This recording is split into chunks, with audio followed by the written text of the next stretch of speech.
Na'am, salamu alaikum warahmatullahi ta'ala wa barakatuh. Daga ce ɗan uwana da abokanina. Kamar yadda muka saba kawo muku sababbin nishaɗi kala-kala na kundin album yau ma muna kan layi. Yau muna location ɗin Alhaji Dan Amana. Haka kamar yadda muka saba ka jaruma ga su fasa kowa zai yi bayani da irin farin cikin da ya samu a cikin shirin. Da zai cewa.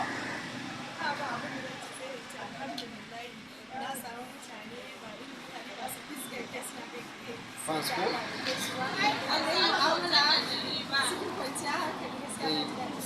Gaskiya kuma su fasta kuma. Gaskiya alhamdulillah alhamdulillah ne ba abin da zan ce sai gode wa Allah godiya ga dai Allah ya nuna mana wannan aiki da muke yi muka dake muna so mu yi da jaruma asiyar mu wanda muke ta buri ta zo mana kuma Allah ya kawo mana ita muna godiya Allah ya saka da alkhairi Allah ya saka mu To sakan Allah kai rabu muna tare da ku kamar yadda kuke tare da mu a dalilin kuma kan kawo muku kundin nishaɗi.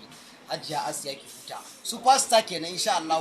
Sai ta zarta kowa wanda ta mu ba sai mun ce komai ba ba sai kun ce koyo ba. sakamakon wakar da su ta riga ta tafi da mutum da